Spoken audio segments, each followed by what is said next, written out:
কখনো কখনো আমরা কোনো বিচিত্র ঘটনা বা অভাবনীয় সৌন্দর্য দেখে আপনা আপনি বলে ফেলি, ও মাই গড। আপনাকে এরকমই চমকে দিতে আজকের পর্বে রেখেছি বিশ্ব পর্যটন সংস্থার তালিকায় উঠে আসা বিস্ময়কর প্রাকৃতিক দৃশ্য ও সৌন্দর্যের স্বাক্ষর বহনকারী সেরা 5টি দেশ। প্রথমে বলি ফ্রান্স। ফ্রান্সের প্যারিসকে বলা হয় পৃথিবীর সবচেয়ে শান্তিময় এবং সাহিত্যের আদিলীলা ভূমি। আয়তনের দিক থেকে ফ্রান্স ইউরোপের 3য় বৃহত্তম রাষ্ট্র, ইউক্রেনের পরেই এর স্থান, এবং জনসংখ্যার দিক থেকে এটি ইউরোপের 4র্থ বৃহত্তম রাষ্ট্র। বিশ্বের সবচেয়ে পুরনো রাষ্ট্রগুলির মধ্যে ফ্রান্স হচ্ছে অন্যতম। মধ্যযুগে ডিউক ও রাজপুত্রদের রাজ্যগুলিকে একত্রে শাসনে এনে ফ্রান্স গঠিত হয়। 1958 সালের 28শে সেপ্টেম্বর ফ্রান্সের প্রজাতন্ত্র যাত্রা শুরু হয়। ফ্রান্স ইউরোপীয় ইউনিয়নের অন্যতম প্রধান সদস্য। শিল্পকলা, সাহিত্য, বিজ্ঞান, নৃবিজ্ঞান, দর্শন ও সমাজবিজ্ঞানের উন্নয়নে ও প্রসারণে ফ্রান্স একটি অন্যতম ভূমিকা পালন করেছে। মধ্যযুগ থেকেই প্যারিস পাশ্চাত্যের সাংস্কৃতিক জীবনের প্রধান কেন্দ্রবিন্দু, আর এমনিতেও ফরাসি রান্না ও ফ্যাশন বিশ্বের সর্বত্রই অনুকরণীয়। সম্প্রতি পর্যটকদের ভ্রমণ করার তালিকায় বিশ্বের সবচেয়ে সুন্দর দেশগুলির মধ্যে ফ্রান্স সবার প্রথমে রাজমুকুট পরে রয়েছে। এরপর ইতালি। ইতালি পৃথিবীর সবচেয়ে সুন্দরতম দেশগুলির মধ্যে একটি। এখানে প্রায় সারা বছরই বসন্তকাল বিরাজ করে। অনেকে ইতালিকে পৃথিবীর সবচেয়ে সুন্দরতম দেশ বলে থাকে। এটি রেনেসাঁর জন্মভূমি। এখানে প্রাচীন শিল্প সাহিত্যের এমনই নিদর্শন রয়েছে যা মানুষকে আকর্ষণ করে। এটিও একটি ইউরোপের ইউনিয়নভুক্ত দেশ। সেনজেন চুক্তি স্বাক্ষরকারী দেশ হওয়ায় সেনজেন ভিসা নিয়ে এই দেশে প্রবেশ করা যায়। এর মুদ্রা হচ্ছে ইউরো। বর্তমানে এটি একটি গণতান্ত্রিক রাষ্ট্র। দৈর্ঘ্যের দিক থেকে এটাকে পৃথিবীর 23তম দেশ হিসাবে গণ্য করা হয়, আর জীবনযাত্রার মান নির্দেশ বিচারে সেরা 10-এ এর নাম।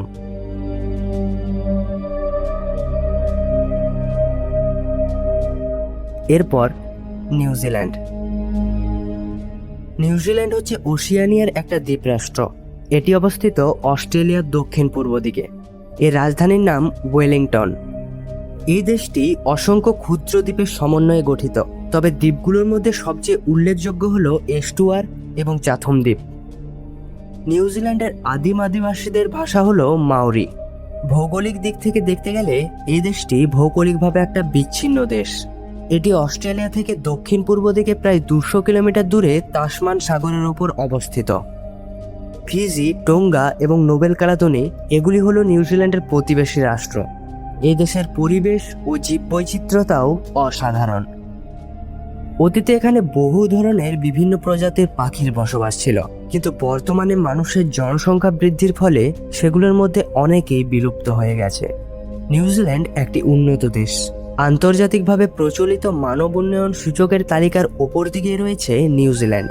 এছাড়াও জীবনযাত্রার মান, প্রত্যাশিত আয়ুকাল, শিক্ষার হার, শান্তি ও অগ্রগতি, অর্থনৈতিক স্বাধীনতা, ব্যবসা বাণিজ্যের সুযোগ, গণমাধ্যমের স্বাধীনতা ও রাজনৈতিক অধিকার রক্ষায় নিউজিল্যান্ড অগ্রসরমান একটি দেশ।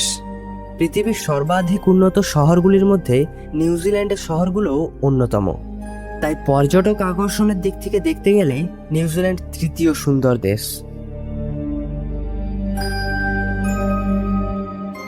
এরপর হচ্ছে স্পেন। স্পেন একটি ইউরোপ মহাদেশের রাষ্ট্র। এর রাজধানীর নাম মাদ্রিদ। 5500 বর্গ কিলোমিটার আয়তন নিয়ে স্পেন পৃথিবীর 51তম দেশ। দেশটি ইউরোপের দক্ষিণ পশ্চিম দিকে আইবেরীয় উপদ্বীপে অবস্থিত। ফ্রান্সের পশ্চিম দিকে রয়েছে পর্তুগাল এবং উত্তর পূর্বে ফ্রান্স অ্যান্ডোরার সাথে সংলগ্ন। দেশের উত্তরে রয়েছে ভিস্কায় উপসাগর এবং দক্ষিণে জিব্রাল্টার প্রণালী। পশ্চিম ও দক্ষিণ পশ্চিম দিকে আটলান্টিক মহাসাগর, আর পূর্ব ও দক্ষিণ পূর্বে ভূমধ্যসাগর। স্পেনের গ্রামগুলোও অসাধারণ প্রাকৃতিক বৈচিত্র্যপূর্ণ। এর সমুদ্র তীরের সৌন্দর্য সারা বিশ্ববাসীকে কাছে টানে। এই দ্বীপগুলোর সৌন্দর্য নিজের চোখে না দেখে অনুভব করা অসম্ভব। এটি পৃথিবীর সর্বাধিক উন্নত দেশগুলির মধ্যে একটি দেশ। বহু বছর ধরে ভ্রমণ পিপাসক মানুষগুলির কাছে স্পেন একটি অন্যতম দেশ।